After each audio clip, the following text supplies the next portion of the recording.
guys, I just want to say thank you so much for all of the support you guys showed me on my last video, and also hearts to everyone who joined the family. I appreciate it so much, so thanks again. Anyways, I have been so obsessed with crime documentaries lately that I thought, why not make a video out of it? So here are the top 10 most gruesome, outrageous serial killers we don't always hear about.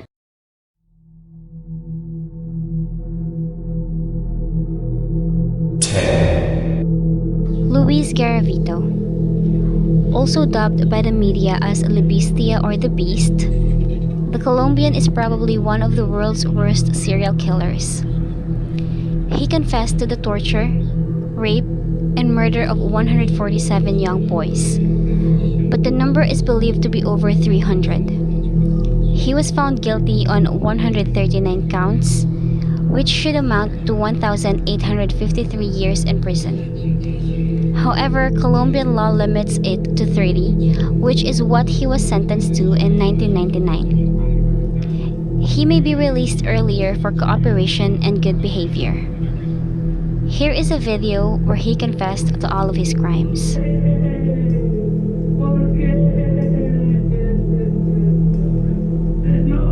Garavito cried out for Duran to stop.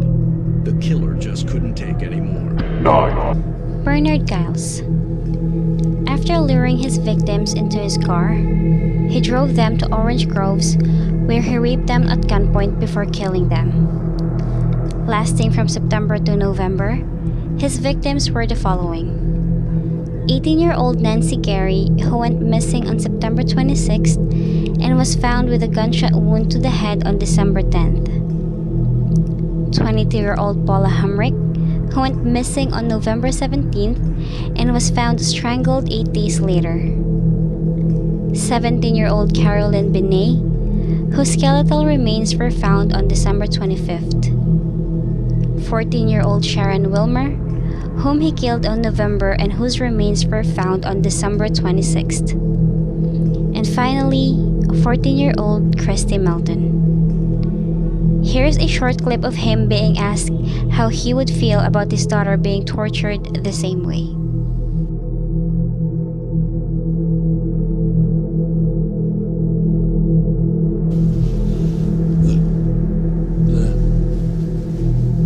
Yep. What do you feel when you see your daughter? I don't know exactly. When you look at your own daughter, that age, smiling, innocent, happy, what do you feel about the young woman you killed?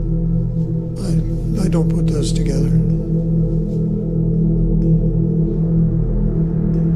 mean, what would you feel about a man who snatched your daughter and terrorized and raped and killed her? I certainly wouldn't appreciate it. 8. Susan Atkins. Susan Denise Atkins was an American criminal and member of the Manson family. Led by Charles Manson, the members of the Manson family committed a series of murders in the summer of 1969. Atkins had a troubled childhood as both her parents were alcoholic. She lost her mother to cancer when she was 15 years old. She dropped out of high school to support herself when her father abandoned her and her brothers. She took up odd jobs before committing armed robberies along with 2 escaped convicts whom she met at a local coffee shop. After serving 90 days in jail, she became a topless dancer. She later quit her job and joined Charles Manson's group. When I stand on the mountain and I say, Manson was an American criminal, cult leader, and musician who formed the Manson family. He had a profound effect on Atkins. A series of 9 murders were committed by Manson's and his followers in California. Atkins was convicted for her association in 8 of these murders, including the Tate murders that gained international attention.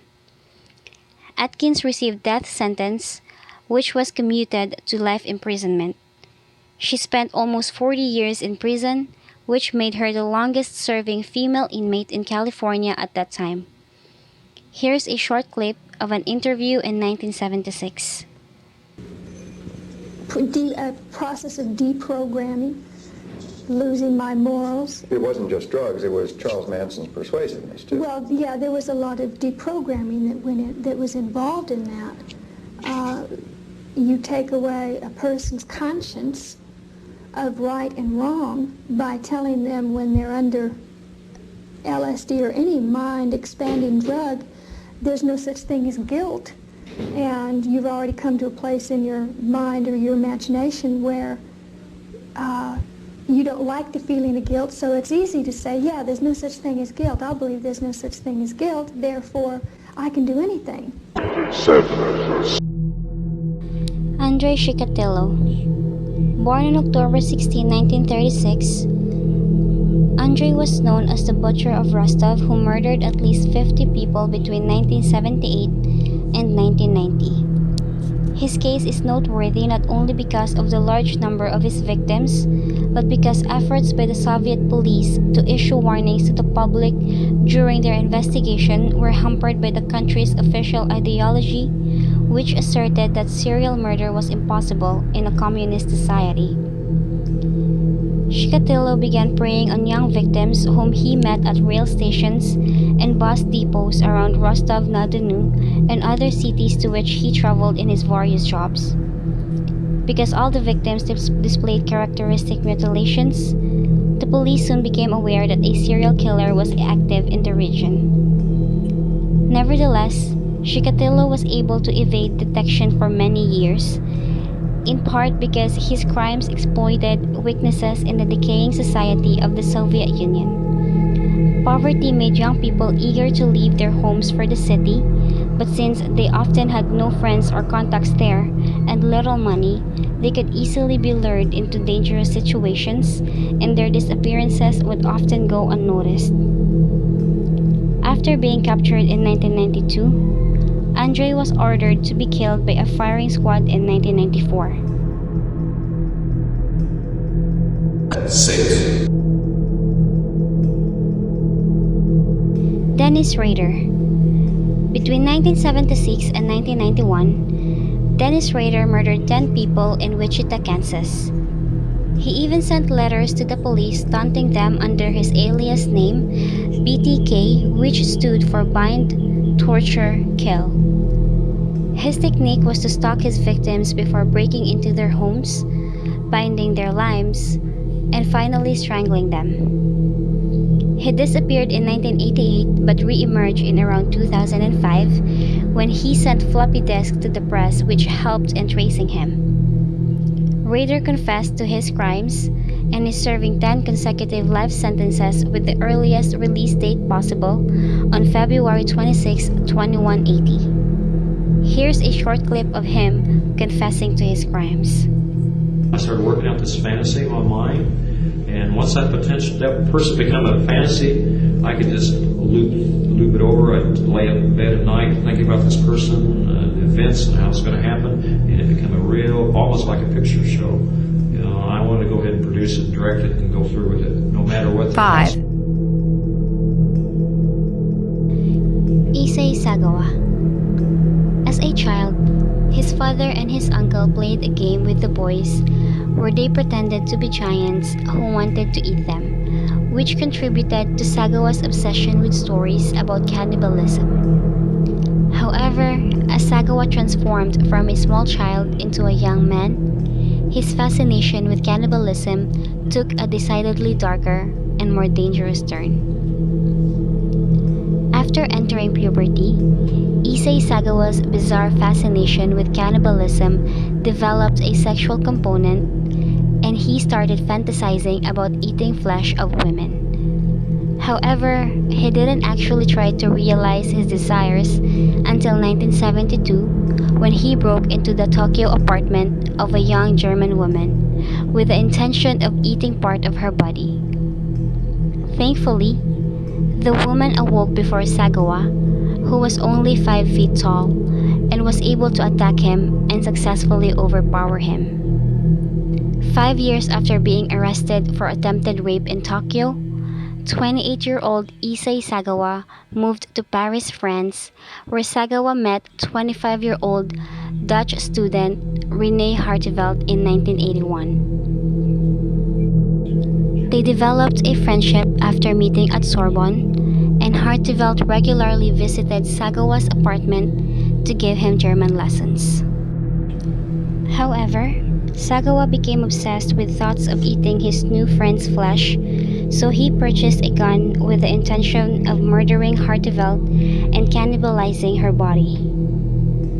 On June 11, 1981, after murdering the 25-year-old woman, he carried out a number of even more disturbing and depraved acts, such as necrophilia with his victim's corpse. He also cannibalized a classmate, and if that wasn't bad enough, for some strange reason, these acts made him a celebrity. Due to loopholes in the law, Issei is a free man to this day.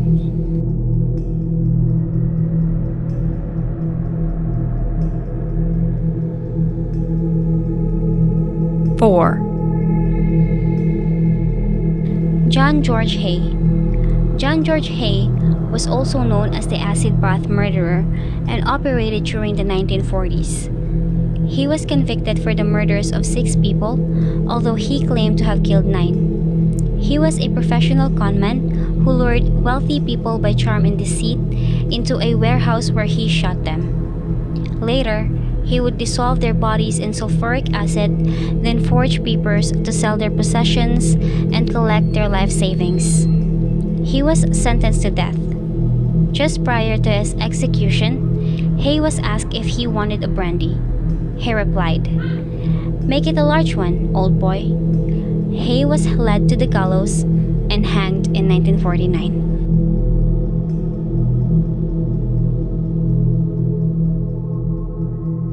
Three. William Bonin. Bonin was also known as the Freeway Killer. Between 1979 and 1980, he raped, tortured, and murdered at least 21 young men. Bonin would dump their bodies along freeways in South California.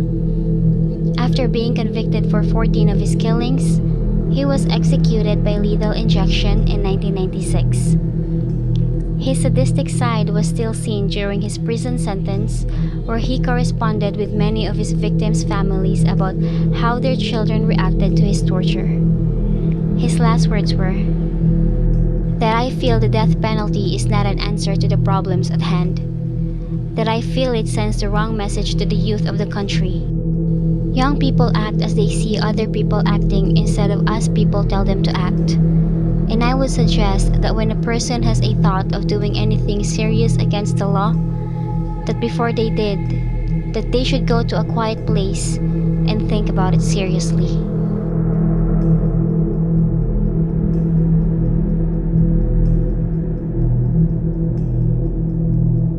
Two. Died September 6, 1991. 1. Pedro Rodrigues Filho, the Brazilian maniac. Arrested in 1973, Pedro was later convicted in 2003 for the murder of at least 71 people and was then sentenced to 128 years imprisonment. He was only 14 when he committed his first killing. He wreaked havoc on local drug dealers in revenge for his girlfriend's killing while he was imprisoned. In prison, he even executed his own father, who was also serving time for murder.